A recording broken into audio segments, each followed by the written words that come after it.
Yo, welcome to another episode of the Philosophy of Chillin. I'm your host, Dunlap the Connect, and welcome to another episode. As you can see, I am not here alone. I am joined by some fellow, I don't know if I should just say creatives, because they're really creatives, professionals, really hitting all aspects of the spectrum. But I'm going to go ahead and let them introduce themselves. So, What's going on, y'all? My name is Kahari. Atlanta bred, Atlanta made. You know, I'm here, man. Thank y'all for having me. Yes. And I was figuring I was loud enough.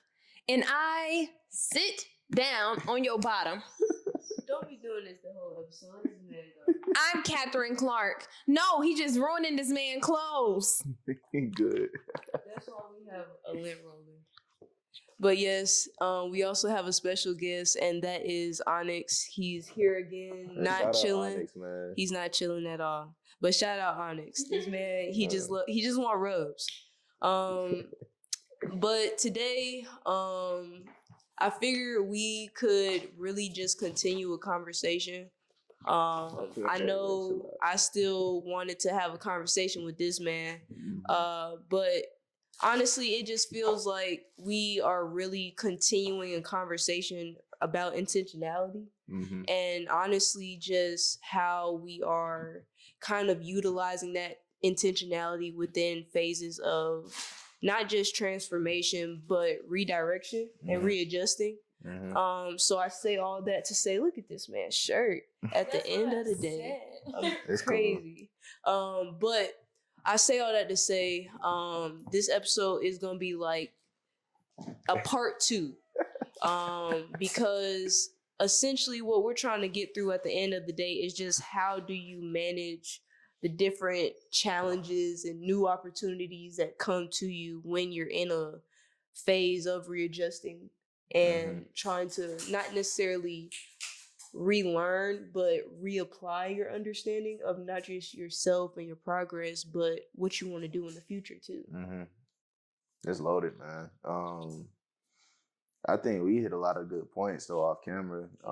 But a new idea that, and we kind of like touched on this a little bit when we was talking, but something I just thought about when you were saying that is just not fighting against what's supposed to happen. And, that's what Catherine was saying, just in regards to just understanding, like, okay, why would I want something that isn't necessarily for me? Why would I want to force something that, like, you know, somebody had to go through something completely different than I did to have, like, you know, if it's not for me, it's not for me. And the appropriate thing to do, like, you know, to honor, like, what God has ordered for you is to just obey it and just be cool with it, you know? Like, obviously still take steps forward. Don't let your feet get stuck, but not the fight against what is inevitable. So, that's what I thought about when you was just saying that, like, yeah. And like I was saying with you off camera, I agree with that point. Because at the end of the day, it's really about not just the intentionality, but what it is you have to say to yourself while you're going through everything and recognizing it to begin with. And a good point that you said earlier was the recognition piece is the most difficult to come across. Facts, yeah. As that first leap. Facts. Because in order to get to that point that you just mentioned, you have to recognize where you're at and be willing to be transparent with yourself on that. You know what I'm saying?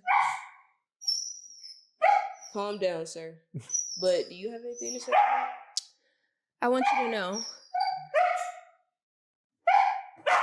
I appreciated everything everyone else had to say. I was a little bit distracted by this furry creature, Onyx. However, no, I don't have anything to say because he repeated what I said earlier, and I secondhand that motion.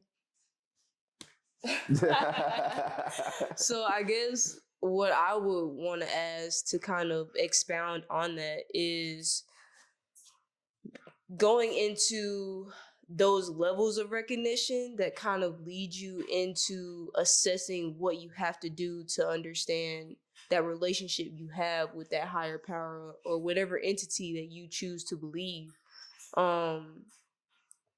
But I know for me, from my experience, kind of what I was saying earlier, it's kind of difficult to have that moment where you're pulled away from everything you have to do throughout the day. Especially in regards of having enough time away from people too, to be able to 100%. separate, what they're saying versus what you know to be true.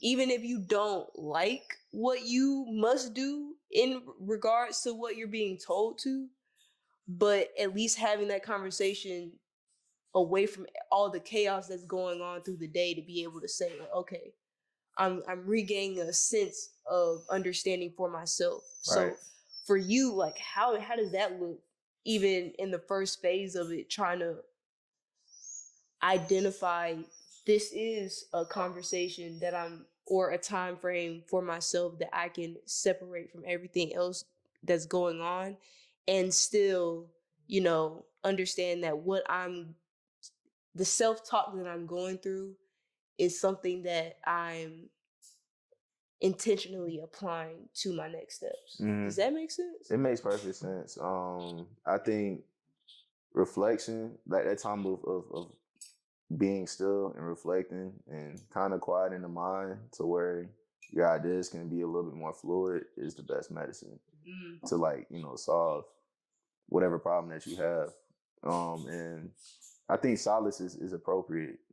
People get weirded out by, like, oh, you don't want to be around folks that that's not the case, but I think it's balance. I think it's appropriate for you to just, like, take time, like, with your thoughts, take time with yourself. Because, like, once you're by yourself, like, you have no choice but to be honest with yourself. I personally have not came across somebody that has lied to themselves, when in solace. Like, you can lie to yourself, like, in front of anybody else and, like, sell something, but, like, those thoughts that you tend to run away from, or those feelings that you tend to run away from, always come back. So, you have to. That's facts. Yeah, you gotta That's take facts. time. That's facts. You gotta really take time to be honest with yourself, so that your intentions, like, when integrating yourself around other people are pure, if that's what you choose to do. Because some people just, they be on bullshit. That's real too. Sure. So yeah, it's all a choice, in my opinion. Like, do you choose to, like, take that time for yourself? Do you choose to have discernment? Do you choose to be honest with yourself? Yeah. Well, you had something to say? I was just gonna ask another question. Go ahead. Oh, well, I mean, with me though, that's not, I mean, I guess I'm a little backwards. I don't get a lot of my downloads and some of my best ideas in the midst of silence. I get my downloads and some of my best ideas in the midst of organized chaos. Okay. And meaning like how, I perform around the house, or I'm listening to music, or I'm doing, like, by me living my life intentionally and doing things that make me happy, that's when I get the downloads for me to do some of the dopest shit that I've come up to create. I understand that. So, like, letting the things around you inspire the next idea or the next feeling. Yeah. I really try to be as present as possible, especially because I wasn't always like that majority of the time. Or I won't even say in my earlier 20s, but that does make sense though, because I am 25. And I guess what is this, like my middle 20s? I don't know. Yeah, mid-20s. Go ahead. Yeah, but not too much. Not too much. Hey, not too much. 25, and I'm pretty sure everybody on this couch is already 25. So, like, yeah, that's fair. Yeah. So my early 20s. I can say that I wasn't as present. No, like, especially in my teens, like, I always knew what I wanted to do. I like going to the schools it is that I went to and stuff like that. They're just like, okay, what do you want to do? What do you want to be? All that other stuff. And a lot of people do not know. And that's fine too. But sometimes not even sometimes, all the time, I feel like ever since I was younger, I would get ideas to do things. And then that's why I created big ass binders full of paper of songs that I just wrote, or just different ideas. And I've curated ideas in my notes app since 2022, 2021. So it's like, I try to be as present as possible because as I got older, I wasn't performing as much. I wasn't being a creative authentically for me. I was being a creative for like school productions, for other shit that people wanted me to do. But it wasn't until like my junior, senior year of college to where I was just like, I think about the past or the present or the future or all them at once a lot of the times. And like, I be like this in my brain majority of the time. So even when I'm by myself. So I kind of was just like, I'm gonna just be more present. Like, fuck. And that's what I do. So I'd be like, okay, that makes me sad. However, that's out of my control. I be telling her all the time the zoom out method. I can think about something and then I'll zoom out outside of myself and I'm like, okay, but this happened, but I actually have no control over that happening. Okay, so I'm upset about this again. And then before I know it, I'm not upset about that shit anymore because if it's not in my control to do something about it and I've done all I can, then that's kind of it. So being present or being one with the world or like one with my higher self for real has allowed me to get the most downloads or the ability to create the most things. And I guess that is within my solitude, even if I'm like parallel playing. Does that make sense? It does. I think Okay. I like something that you said too, just about people getting fixated on what they want to be instead of just being. Yes, You instead know, of just being. like I think we have so many layers as a human being, like, you know, that we can provide and offer to the world. And people get hyper fixated on, like, you know, how am I being seen in, like, you know, this light, or like, you know, am I this? Am I that? Like, nah, like you have so many different qualities and colors to you that you provide. Somebody you can be the color red today, and somebody across the street can be like, hey, can you be violet? And you are capable of being violet. Are you gonna say, no, I'm red, I'm just red? Or are you gonna be like, oh, I'm violet, you know, because the moment calls for me to be violet, you know? Yeah. So Yeah. It is, and I understand that, especially because people look at me all the time, and like when I say what I do, I be like, you know, my name is Captain Clark. I'm a multidisciplinary creative, and they be like, oh, you know, and it's just like, yeah. girl, sir, ma'am, every person is multifaceted. Like, even if you're not multifaceted in like disciplines of like specific multiple things you do, every person has multiple layers. Every person has multifaceted personalities. You act one way with this person, you act one way with that person. You do this in this area, you do that in that area. You are different colors. So it's just like, just because I say something like that in a relation of my creativity does not mean every single person is not also capable of just being in other spaces outside of the stereotypical societal ones. Right. Right. That's a good one. A miracle. Nah, facts for sure though. Because the next question I have for the both of y'all really was, in order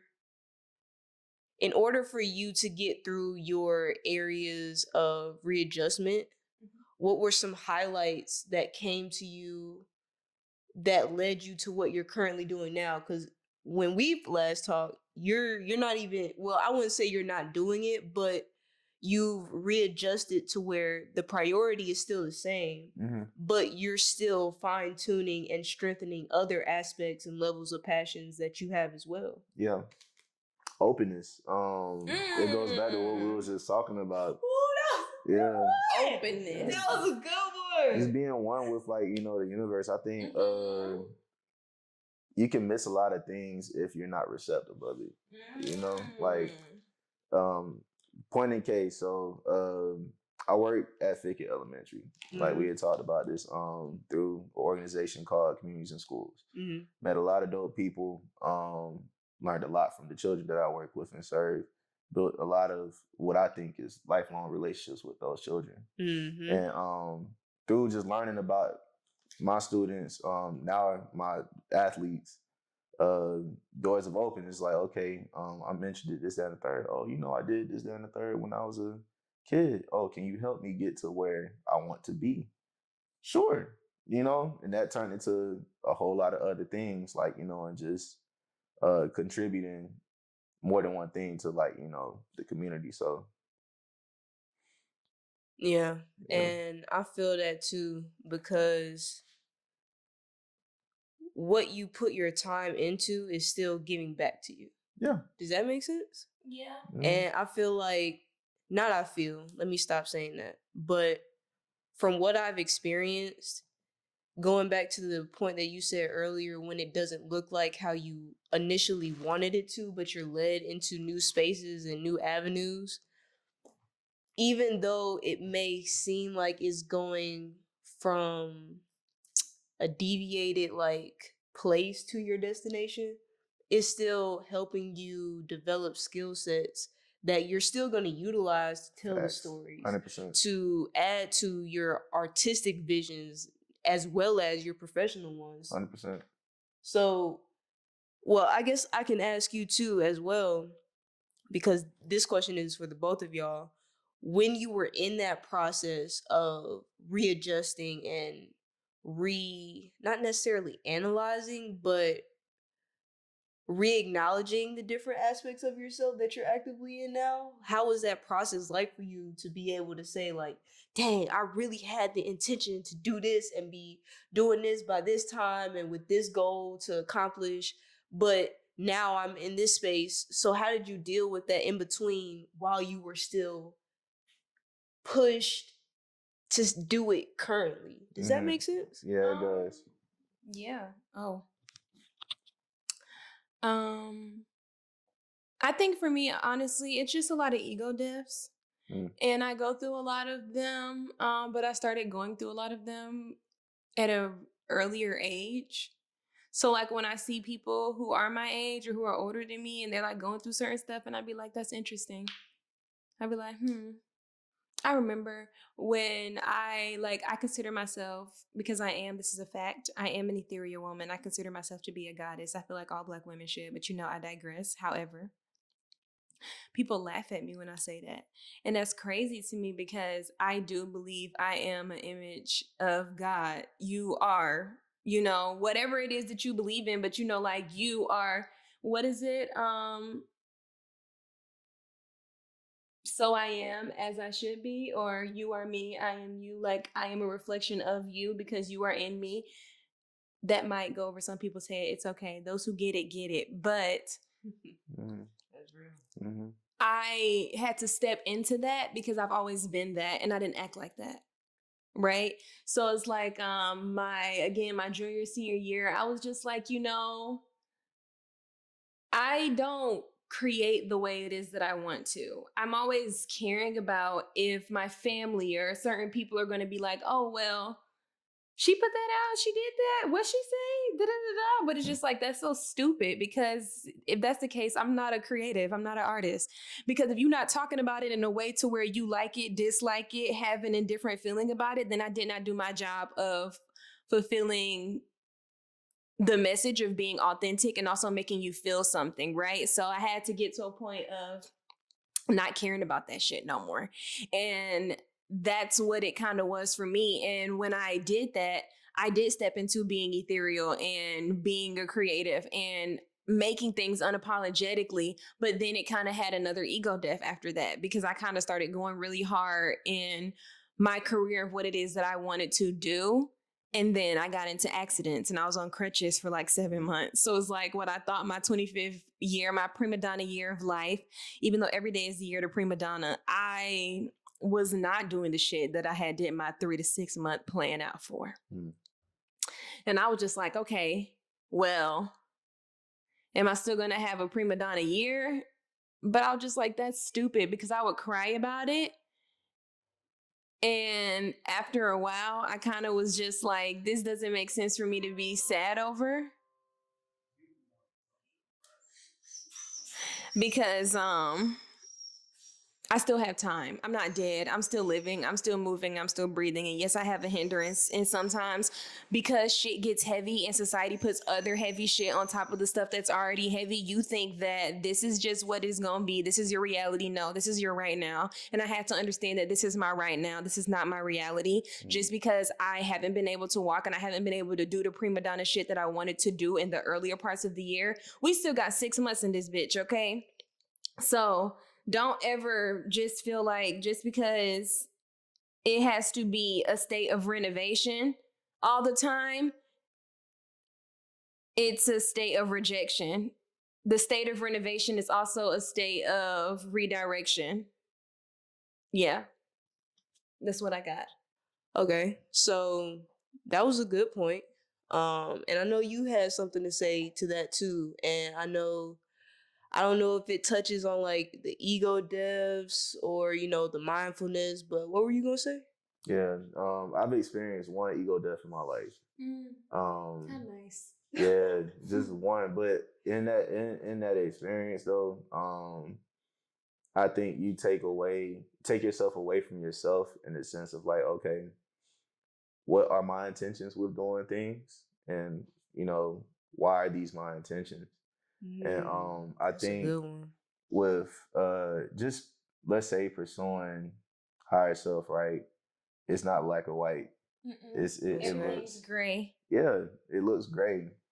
And mindfulness, I think with that being said, like if you don't really have your eyes open and you're not receptive of like the things that you're feeling and the things that are being communicated to you, you get to miss like how things should be, and because your ego is so much in it, like it's like, oh, like I gotta have my hands on this, I gotta like make it to where it looks this way or it happens this way or like it manifests itself in this way, when really and truly like that is serving as a barrier, the barrier for you to like you really be what you need to be, or just experience what you need to experience. Yeah. So, I agree. And that's why I said it's not even just about creativity for me also, because in order for me to have gotten to the place to create in general, I had to stop being in ego for all the other shit that did not matter to me. And so sometimes I don't be having anything to create. And that's so real. I just be like, okay, but for my ego deaths, it's kind of been places of me um being like, I really want to do this, but I also care about this so much. And the things that I care about so much outweighing the things that I really want to do is just always so stupid to me. So I feel like my spirit team for real just got tired of my shit and was just like, you know what? You don't even got to worry about it. We'll remove it for you.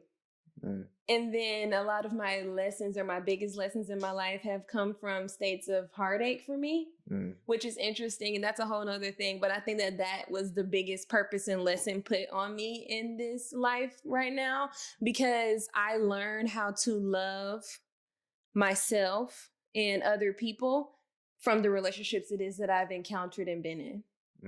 And that's how I'm able to curate from those places of pain or joy or melancholy or whatever it is that I transform through in those situations. And then I tell my story through my music or the art forms it is that I create. So like those were the ego deaths for me. And that's the mindfulness for me of, after a while, like when certain things happen or when they end, regardless of what kind of relationship it was or regardless of what hindrance it is that I was dealing with, I don't just be like, okay, yeah, fuck that, fuck them, that was that, this is this, because that's ego and that's dumb.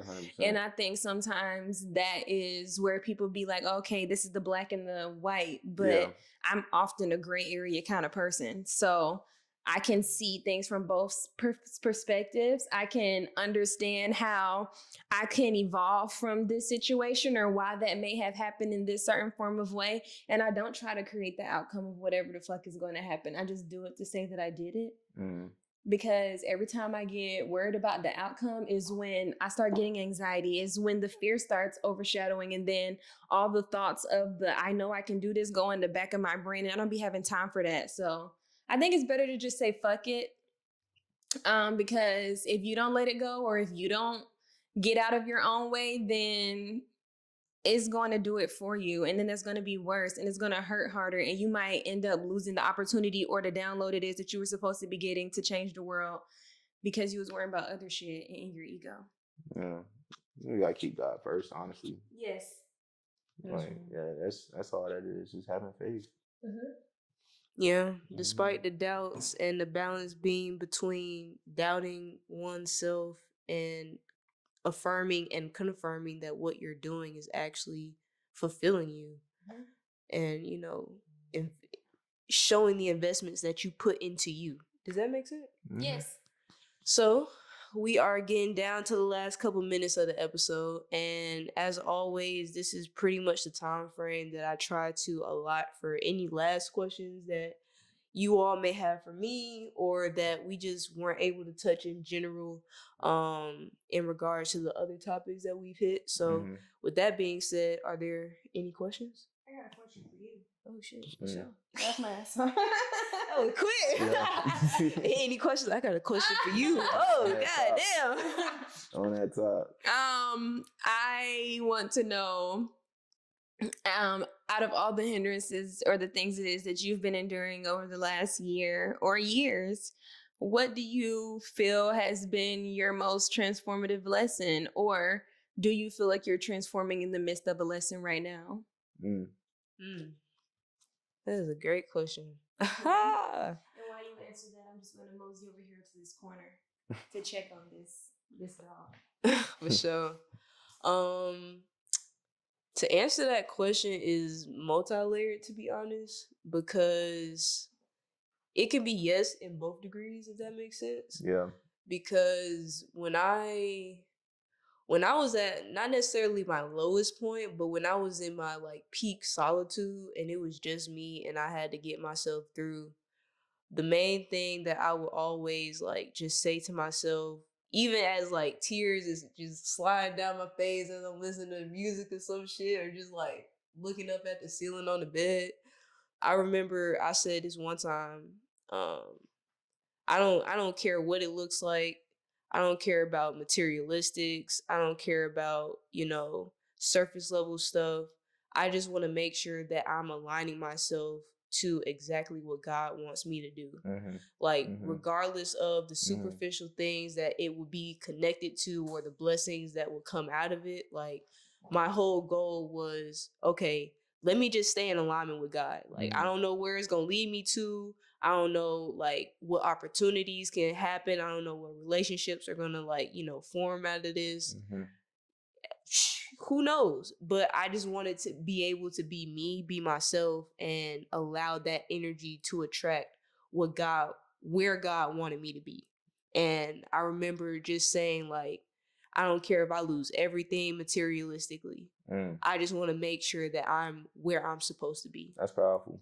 And I say that to say, because now in the last like year, it feels like I've like gone and not necessarily gone through, but am going through the exact thing that I said I would to be in that alignment. Mm-hmm. So it's like when I try to get myself back in order, I remember those moments and it's like, well, shoot, the materialistic stuff I didn't get it for myself to begin with, so I can't really be too attached to it because I'm already doing everything that I can I didn't do. get it for myself to begin with. Yeah, Like, I mean, you know I what I'm didn't saying? like none of this shit. That's Like real. Yeah. none of this creative shit. Like it's always been to support other people. Like it's always been, how can I help? And that has led me into this opportunity, For X, sure. Y, Z. For sure. So it's like, if I'm not doing it for myself and I didn't start off that way, how can I be so depressed and attached to the materialistic things that I have no control over?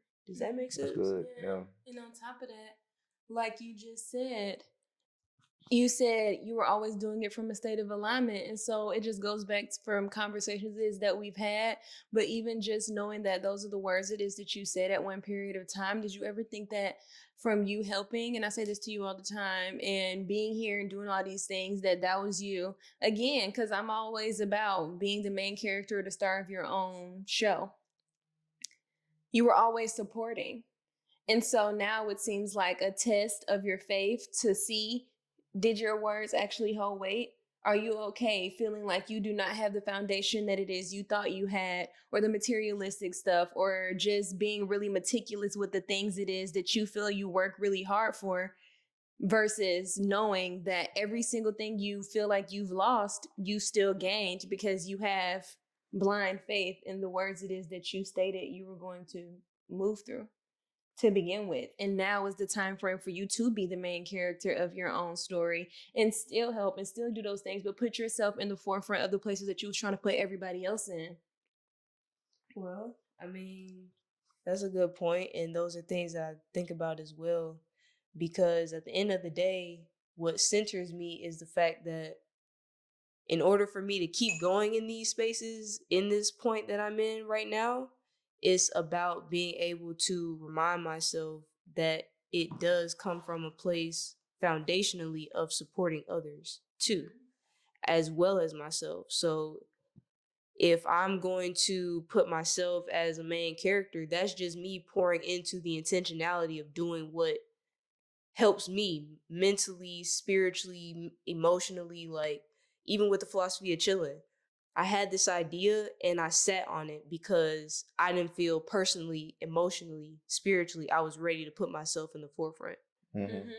Then once I was able to get into a period of readjustment and, having to reassess, okay, how am I going to move forward and still, being mindful of that intentionality and keeping myself in alignment with God, it was like, bro, this shit will not leave my head. Like, I have to do it. Yeah. And that's a part of me taking care of myself, because at the end of the day, if I can't go to sleep at night peacefully and be like, oh, I did everything I need to do within the day, I'm not really doing myself a service, because I'm not, like we said earlier, taking that time to re-energize and reassess myself, Right. so that I can prepare to be forward facing for everybody else. Right. Like, this is a part of that. This is therapy for me too. Like, this helps me be able to be a better support system for somebody else. You know what's crazy? Like, and you saying that, both of y'all's sentiments like made me think like a lot of people nowadays are attached to the messenger as opposed to the message.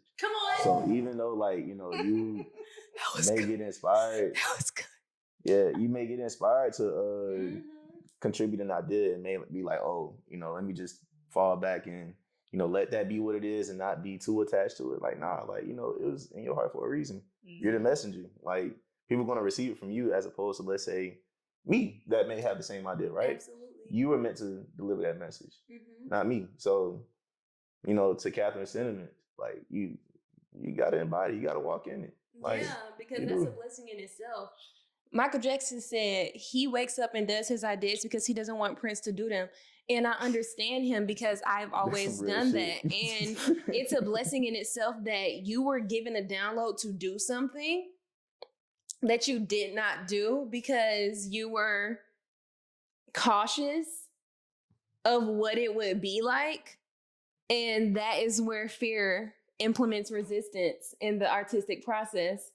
And years later, you still had the same download to do the same thing. That means that nobody else was supposed to do it except for you. Because if so, God would have been took your idea and gave it to somebody else, and somebody else would have been chilling using the philosophy. But you did. And so that just goes to show you, you don't need to keep waiting. All gas, no motherfucking brakes. You need to keep going. And putting it out there, because when I say do it, just to say you did it and say fuck it, regardless of the outcome, because if you don't do it, that's more of a disservice to the world, not even you. And it's also a disservice to God, because what are you doing? I already told you what you were supposed to be doing, but you're not doing it, especially creatively, because creatives are needed the most right now in the world where the frequency is so low with everything that's happening. Yeah, Rick Rubin speaks on that in the creative act, the way of being, like the universe having a weird way in like presenting people with ideas and it being appropriate for that time. And like if that person doesn't execute the idea, then it's going to pass on to another messenger that's supposed to have that. And that's a whole nother conversation for a whole nother time, because I have thoughts. Yeah. That's real. I gotta read it. Send me the book. We gotta do a part 3. I got you. Yeah, it's a good read, but he talks about that. Okay. And honestly, like at the end of the day, I want to make sure that whatever time that is blessed to us, we are using it appropriately. Facts. Because God is the one that we gotta look out for when all this is said and done. That's all I got to say. Yeah, you gotta look him in his face and be like, hey, I did right. Oh me. Yeah. So with that being said, is there any more questions? Nah, because my questions will go to a whole nother hour. That's facts. I'm gonna table it. We gonna pause and we gonna do a part 3. You know what I'm saying? This is gonna be coming soon. This is ever evolving. just know that this platform is not meant to have episodes that aren't supposed to have people that are reoccurring. This is a ideology based, diverse, welcome, and safe space for us to have these conversations. And these conversations can be a multitude of different things at different time frames. So you might see these people again at the end of the day. So I say all of this to say, can you please reintroduce yourself, all the projects you got going, where people can find you and everything? For sure. Kahari Crooms. Kahari Crooms on Instagram. I don't have nothing else. I don't have Twitter or TikTok. So you can just find me on Instagram. How do you You spell can find me KHARICROMS. Things that I got going on. True Kings Raise New Kings Atlanta. That's my platform where I help nourish young men through physical fitness, mental fitness, and spiritual fitness. Through physical fitness. And then the Junior Esquires, that's a community service leadership organization I have for elementary kids. So, yeah, man. And how about you, Miss Catherine Court? Well, for me, you can find me on all social media platforms. Actually, I just lied. Instagram is she is Catherine.Clark. Catherine is spelled the urban way, CATHERINE. Cat fucking tastic. On TikTok, CATFCKN tastic. And all the bios have my other businesses and my clothing brands in it as well. I got a lot of shit going on. I'm not going to lie to you. However, if you follow my social media, you'll see it and you'll find it and interact. Don't be a monitoring spirit. All right. Blessings. And you got a performance coming up on Juneteenth. I do. Hey. I'm a part of this. I am part of this documentary for Black Southern Creatives by Dominique Simone. It's based off of her Something Different mixtape. And so she's been doing it from May all the way up until September. So there's 4 different shows. The art show about money, power, relationships, and pleasure. We just had the art show about money May 15th. I performed singles off of my new mixtape coming out. And Juneteenth is the art show about power. So if you're Black, come. Okay? That information will also be on my social media. That's tough as fuck. Thank you. You should come. Yeah, that's really tough. For sure. So with that being said, we could sit here and talk all day long, but y'all got to go. So we out of here. Peace.